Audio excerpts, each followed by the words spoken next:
So how's the tour been going so far? Because you're coming to the last UK date now, haven't you? Yeah, it's been going brilliantly.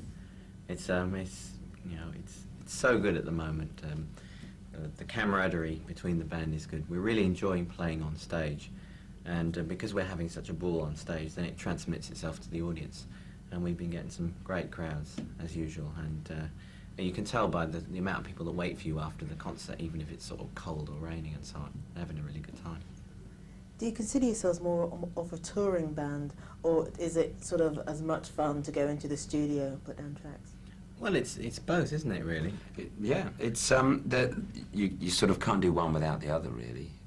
I mean, we tour to promote the records that we've made in the studio, and similarly, you can't tour if you don't have a record to promote, because promoters in the various countries won't have you in because they know that you're not an attraction because your records aren't in the stores. It's a funny sort of roundabout to try and get on. And particularly in this day and age too, you know, business is tough out there. A lot of artists are finding it very hard to maintain shows around the place because people aren't really going to concerts. But touch wood, we've been very, very lucky. So. Right. So where else are you going in Europe? Well, we're starting off in Holland, good old Holland. We're going to Belgium, Germany, Scandinavia and France, which takes us up to Christmas, and then, you know, about a week to sort of spend Christmas at home, and then we're carrying on in Italy and Spain and Ireland and a few other places. Right. Just how popular are you on the continent? Quite popular. Yeah. I mean, when you were talking 73%, I think, isn't it? Popularity. Yeah, something like that. We could have really made our name going out and playing live. The live work has always been our best promotion because you know, we seem to come across very well live, and whenever we've gone to new territory, it's us going and playing that's had the spin-off of people actually going to the shops and buying the records. And this has built up a very good following in all of these countries, and because we've been doing it for 11 years, we've got a healthy following now, which is great. Yeah, that's right. And I mean, one of the reasons of going back and doing the theatres that we're doing now is because if we had a real peak for ourselves in 87, 88, we want to go back and sort of re-establish the foundation that made it all possible in the first place for us, you know. I think that you could be starting to see the first generation of artists, if you like, that really have to take on board the way business is out there. And it's, I think, the ones that have failed are the ones that try and pretend that, hey, we're just as big as we ever were. You know, when we were selling X amount of million albums, because times change and you have to change along with that. It's no good to pretend that we can still do umpteen nights at Wembley Arena or something, when in all seriousness you probably couldn't, you know. Mm-hmm. It's been 2.5 years, isn't it, between your last release and Guaranteed? I mean, so weren't you nervous about suddenly coming back with that, seeing the reaction? Not really. I think that obviously we kept in touch with what was happening in the charts, you know, just out of interest, and you know, there'd been a lot of changes, and of course there's the huge dance movement thing had come along. But I mean, from our point of view, when we were about to record the album, we had a load of material. One of the points of taking a 2-year gap was to have that much more material to choose from, and we've developed our style as songwriters so that we produce a sound and a style that is level 42.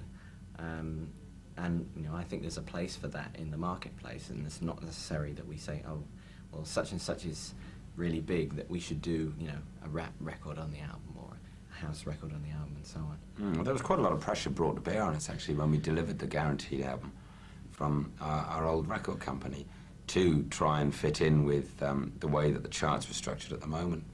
But we'd spoken at some length about the very good fan base that we have, and if that's the audience that are receptive to the music that we make because we like to make it, then that's obviously the audience that we want to keep happy.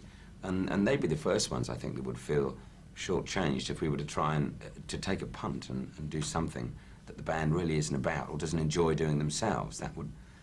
We'd see it with those hardcore fans. And once again, it's why we're only too happy to go back and try and sort of re-cement the foundations that we have had over the past 11 years. So you think that's been then the secret of your longevity and success? I mean, a lot of people would have succumbed and tried to put on put out a single that incorporated the changing music. You've always seemed to have stuck to your guns and always had that hardcore bass. Yeah, I think so. I mean, that when you go to make a record, it hasn't changed for us. From when we very first started making the music at the end of '79, 1980, which is that you're the quality control. You're the ones that have to be happy with the music you're making first of all. And if you go back to when we began in 1979, 1980, that was when a record company came along and heard what we were doing, liked what we were doing, and said, hey, we'll put that out. And then people started buying those records because they liked it. And it really shouldn't change. It should always be that way. It should be music that we enjoy making, that we know that because of historically they bought records, that we have an audience to buy. It will be ridiculous for us now to say, cool, you know, that what's currently #1 in this, or the dance floor chart or something here, doesn't contain any of the elements of the things that we have now. For example, real drums or, you know, a verse and a chorus system of songwriting or something. So we have to change, you know, dramatically. It will be alien. We'd be fish out of water there. And it would show, because I'm sure that the music you get will be third rate. But we know what we're good at doing. This is not to say that we're limiting ourselves by staying the way we were in 1979, 1980. We're not at all. I think there's been a very good maturing, and the skill of understanding songwriting is something that we're learning all the time, and I think getting better at doing. And I feel somewhat vindicated, and I'm sure Mike does too, from the response that we've had from the fans. And you know, fans have been with us for a long time. And even the newer fans all say that, you know, we think the album's just great. We think that the record company are nuts.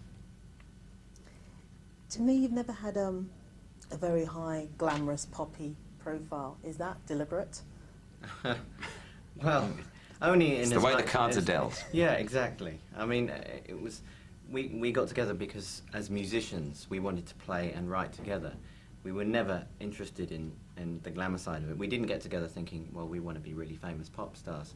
So, you know, it was probably about 3 or 4 years before we learned actually that perhaps we could actually dress in clothes that made us look like a band instead of 4 people who went to 4 completely different shops and just happened to be standing together in the same picture. Yeah.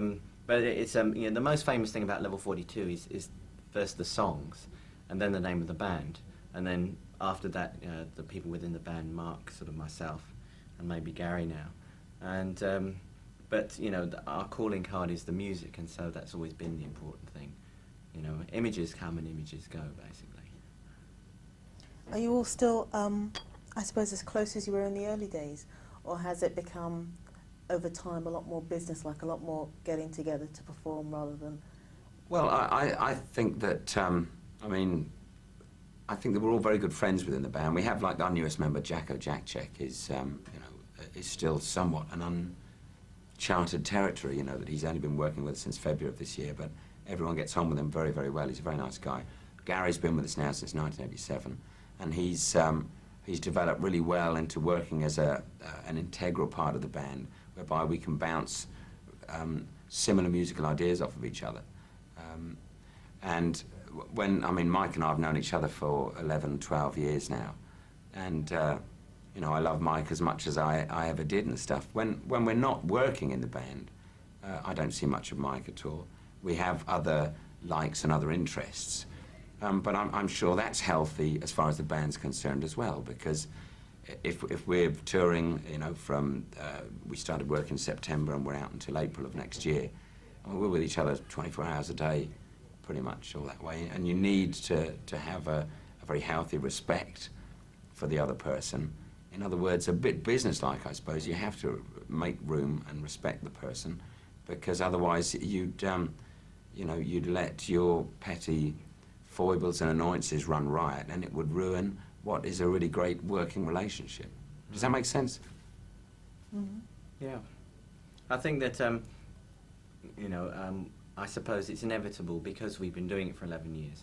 As far as the business side of the music is concerned, you know, we're more aware now of how that works, whereas when we started it was totally, you know, this is the music, you know, give it to the record company and then, you know, kind of wait for the reaction. We sort of know how the game is played.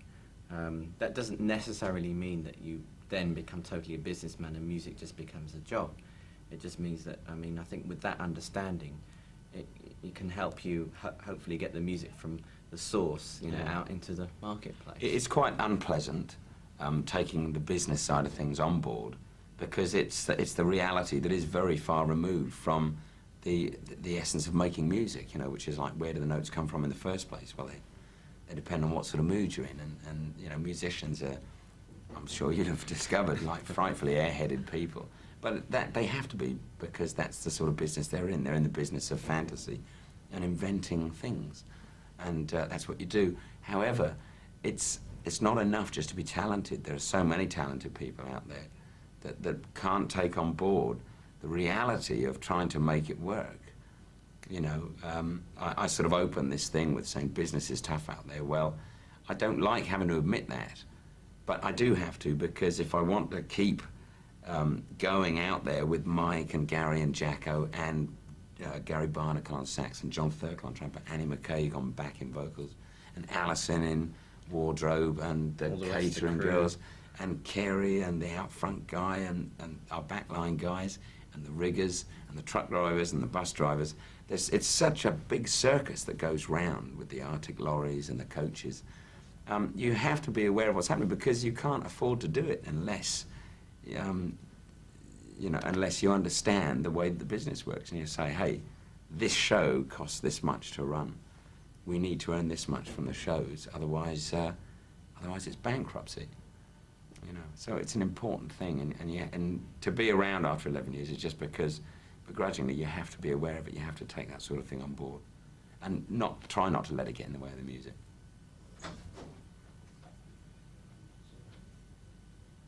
He begs our pardon and he's sorry. That's all it needs. I just think it's such good timing. Thank God you managed to finish before he came in. But would you also agree that there are a lot of, to put it kindly, not so talented people out there who don't know what it's all about, who aren't involved in the business, who are sort of coasted along, and who are actually rather lucky? Oh, sure. I mean, it starts out that way. I mean, it's taken 11 years to get this sort of a bit of, you know, rationale about it for us, hasn't it? Yeah. You know, when we did start in the early days, it would always been a case of, look, I like it the way it is, thank you. We're just going on that way, and then the day of reckoning will come. And touch wood, we'd always been very fortunate that we'd had a success that was increasing, and that was paying for the whole thing to work, if you like. And experience, I mean, you can't tell anybody, you can't put old heads on young shoulders. And, you know, yes, in the early days we used to piss it up and do all the wild things and burn the candle at all ends.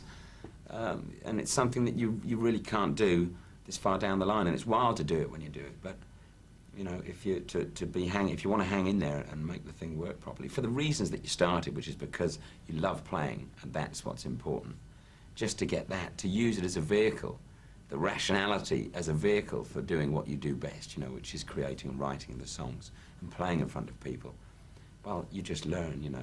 And there will be a percentage of any new artists that hang in there. You know, you see it from way back in the punk days. You still have Susie and the Banshees are still in there. And the Stranglers have had problems recently, but they were still there. The Clash had a bit of a resurgence, and they were all still there on the peripheries waiting to go.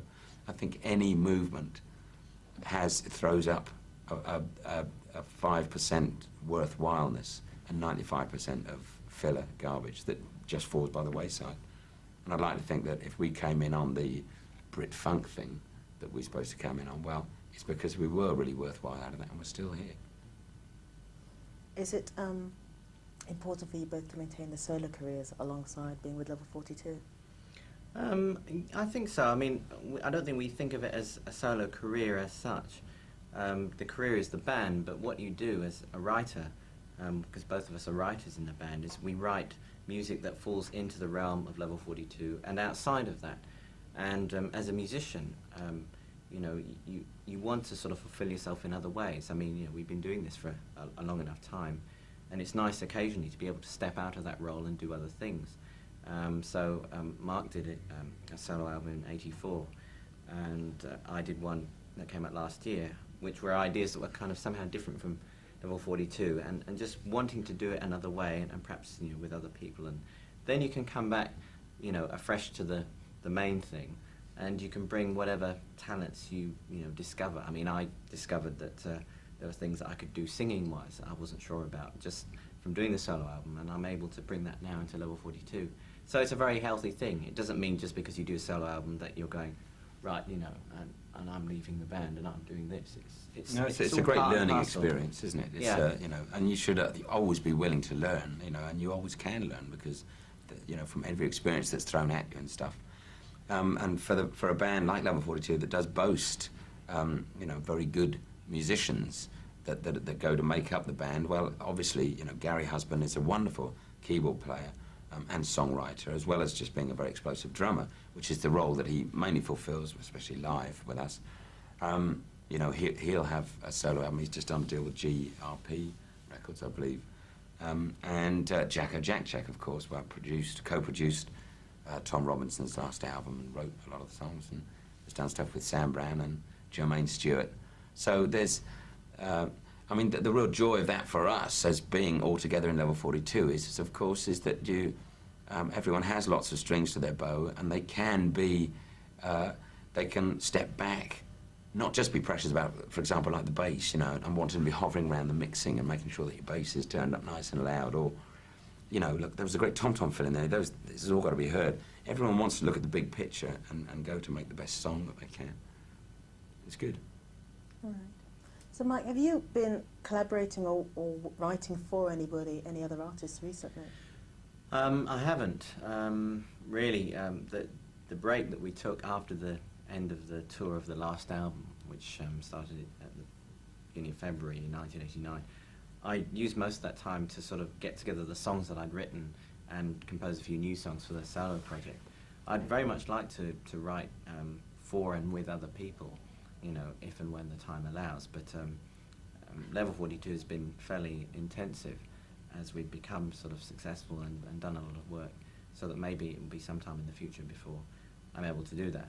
You know, it would be nice to happen, but I'm you know, I'm not sort of desperately sad that it hasn't happened as yet. I think, you know, Mark has worked with a few other people, and Yeah, I've done some bits and pieces, which is, you know, it's always very nice. Once again, it's a change as good as a rest, really, and it's you know, it's something you can learn from again, of working with other people. Rick Astley in particular, yeah? Well, Rick Astley as one. I mean, he's a really talented singer, and he's a guy who's sort of quite early in his career, and he's got a lot of enthusiasm, and he knows very much what he wants to do, and that's great because you need a direction, and you need to have a hand on your rudder, if you pardon the expression. Mrs. You've got to be steering yourself in a way, and Rick's very positive like that. The same as the Matt and Luke, the Bros boys, are. I mean, I mention both of these two in particular, and Nick Kershaw similarly, because those three artists, or four artists, if you take the twins, they've all sort of experienced enormous teen success, and then seem to fall by the wayside in very much the disposable way that the teen success can work. You know, you said earlier on about we've never been perceived as being sort of pin-ups. Well, if that's what being a pin-up means, I'm really, you know, couldn't care less about it. I'm awfully grateful that we weren't. But they were the three guys there, or three people that I've mentioned there, all share one thing in common, and that is that they are genuinely talented, and talent will out at the end of the day, because that is what the business is based on. And to have to fulfill the whole idea of being a working musician, of writing and performing and touring, is something that you can't do if you're just a producer's dream. If you are just the product, if you just happen to have great bone structure, but it was Pete Lorimer that was sat behind the desk that made it sound the way it did and work the way it did, you know, because you're unfortunately an empty vessel, you know. So in each of those 3-4 instances, were you approached, or did you offer to work with them? How did it come about? No, I was approached. You know, there's always a phone call that comes in, mainly from the publishers, Stuart Newton in particular, who phones up and says, "How do you fancy working with so-and-so?" And you say, "I like the idea of that." And then he goes, "Oh, good, because he sat next to me." And he always puts you on the spot, which is embarrassing. Because, I mean, so I just have to say yes now, because I know that one day I'm going to say, "Oh, God, no, he's awful." And he'll go, "Oh, dear, well, you better tell him yourself." Then you'd have to try and get out of it. But am I blathering? No, not at all. We're going to be recording the new single, Overtime, tonight. So can you tell me a bit about it, please? yeah, it was one of the first songs to be sort of finished as we were recording the album, because we recorded all the songs together. I mean, it started off as an idea of Mark's. It was really kind of the sort of chorus section and the verse section, and he played me a tape of it, and I kind of went away and I had an idea for a vocal melody, and then Mark and myself sort of worked, and he came up with like a verse melody, and then a new guy to us, Drew Barfield, came into the picture, and he has a talent for lyric writing which is not dissimilar to the way that Boone worked, where he'll take a germ of an idea, because Mark had the idea of you know, I've been working on this over time, you might think I don't care. If you look into this heart of mine, you'll still be there. That concept, Drew then took away and he expanded it into like the song that it is, lyrically. And it was good because it seemed to have something that was quite sort of funky in a way, but you know, played real time, of course. And we did a good video for it too. What's it like? The video? Yeah, tell me. Video was great experience, and it involved us acting again, which we hadn't done for a while in a video. And I mean, we're very lucky in that we can be given these sort of 3-minute slots to pretend to be, you know, the next Olivier or whatever. It's good fun, isn't it? Yeah. And it came out of a conversation where when we were filming the Guaranteed video, we were talking and Mark was saying, you know, what's the worst job you ever had? And Mark had a job in a factory which he hated when he was young, and so did Jacko. And so the idea came up of perhaps because of the sort of the beat of overtime and the sort of noises that are in it, that it should be set in a factory, and it's very grimy and seedy, and as it turned out, Mark's having an affair with my girlfriend, who's the tea lady in the factory, and I'm the foreman, and kind of, you know, there are all these sort of innuendos going on. It seemed quite topical when it came out, because it was when Judge John Thomas, or whatever his name was getting done for the sexual harassment thing. And so some people were saying, oh, you know, this is very topical, it's all about sexual harassment on the shop floor, isn't it? Which he said, yes, yeah. Always never look a gift horse in the mouth. That's it, that's why we did it. Sexual harassment. The running joke at the office is that you call the album Guaranteed because it's bound to go double platinum like the last one. I mean, well, that's a running joke, isn't it? Well, lousy jokes you have in your office. Absolutely. I've got better ones to that. Here's a nice joke for you, right? Did you hear about the blind skunk that fell in love with a fart? No. Well, I think it's just a lovely joke. The idea of this poor blind skunk going, oh, baby. And there was nothing there. It was just somebody broken wind. It's so sad. Now, if you can spot the connection between these two jokes... That is gross. That is just gross. It's a lovely joke. They think it's sweet. Let's move on. They think it's sweet, ladies and gentlemen. Why did you call the album Guaranteed? Well, it's always the last thing that is decided, because we're quite good at writing songs, but we're very bad at titles, particularly album titles. And we've historically taken one of the song titles to be for the album.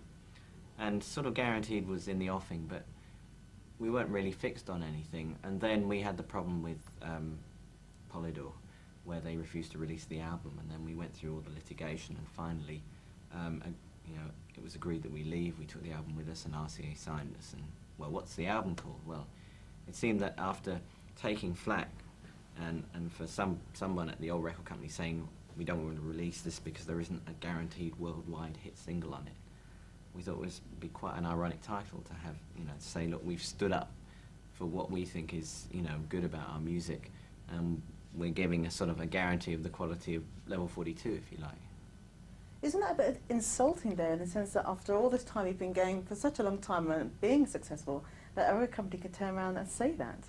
Well, I mean, if you think of what Mark said earlier, where he said, you know, basically we were signed to Polydor because they heard about this sort of Brit jazz funk thing. They came and saw us and they thought, well, you know, here's a band that seems as though they might have some talent that will rise above and beyond. I mean, I hope that's what they thought when they signed us, and that's certainly what happened, and we became very successful.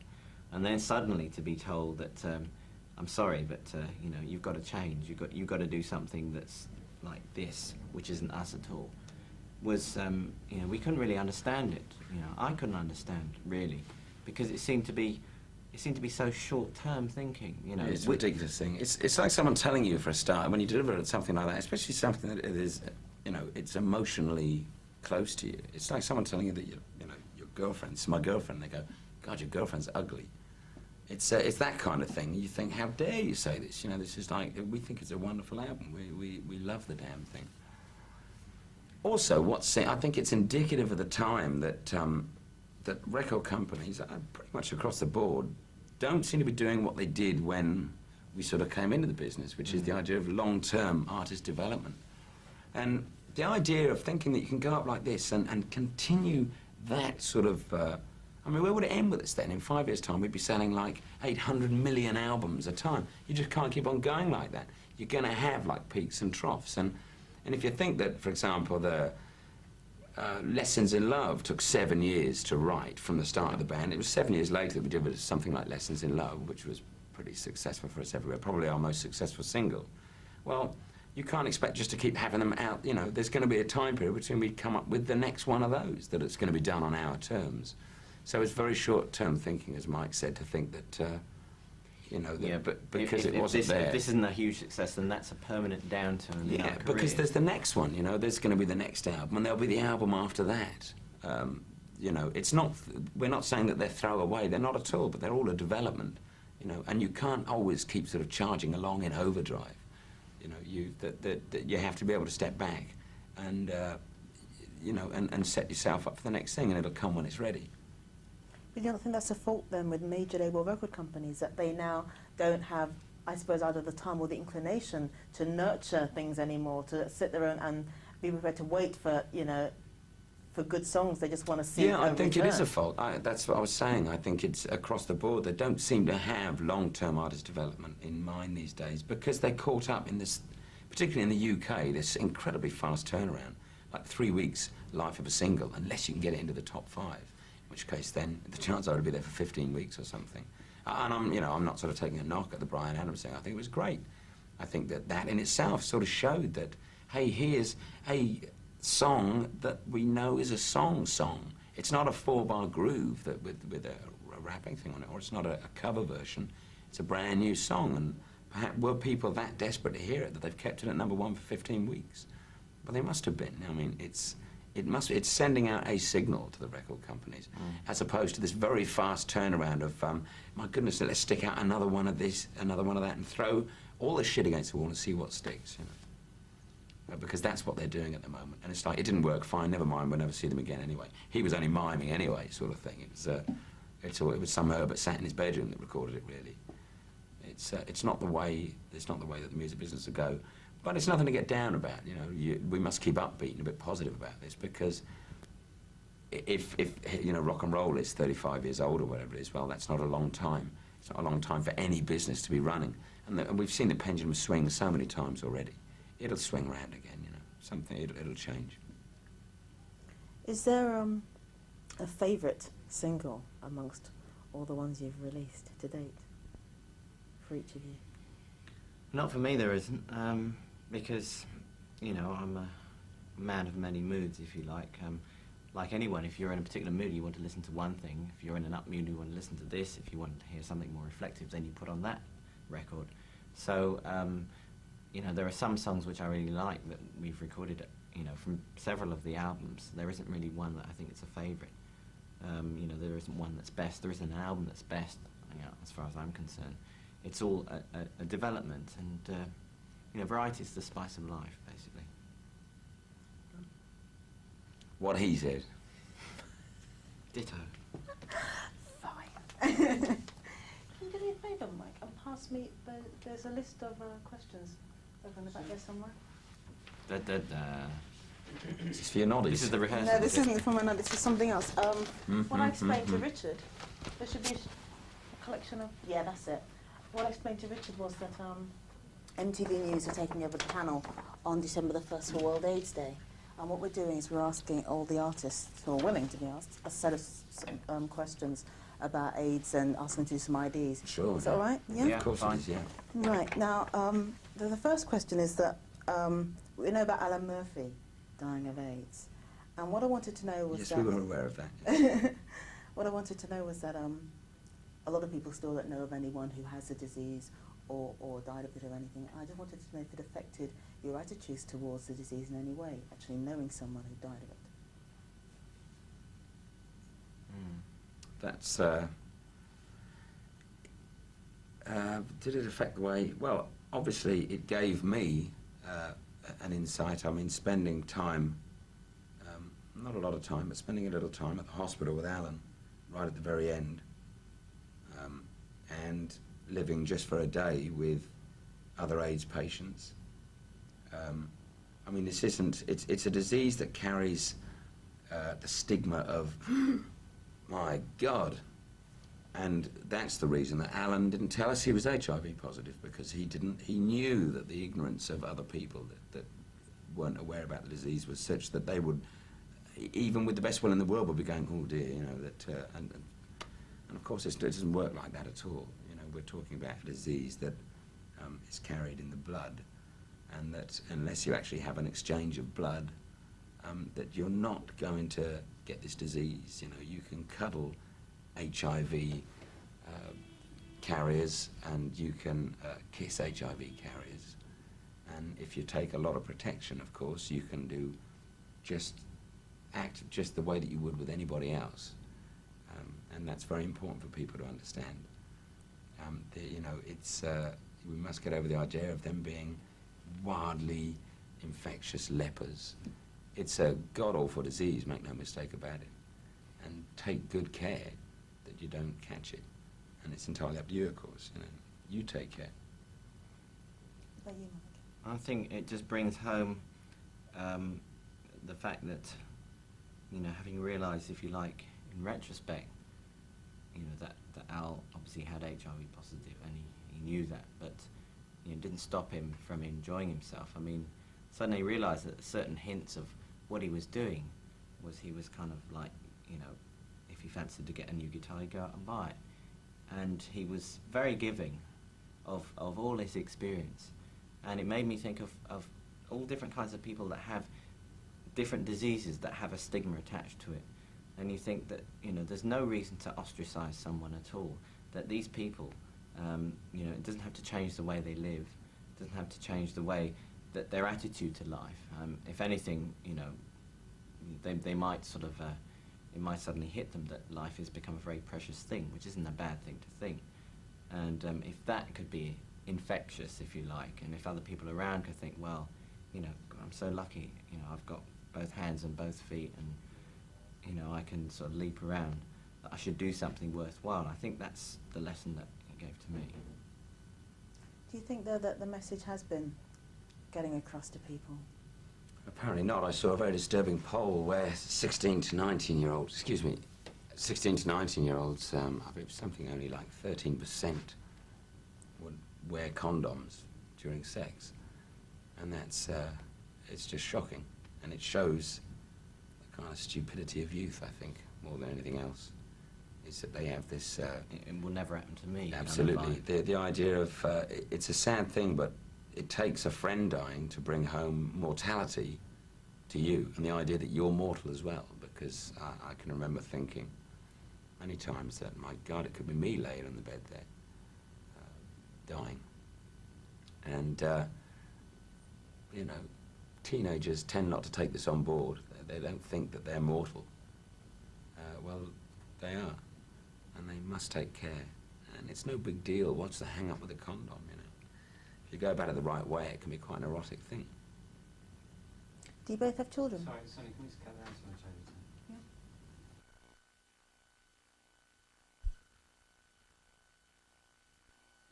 over time? And you know, that it was hard going in Scotland to begin with, but thank heavens it sort of turned round, and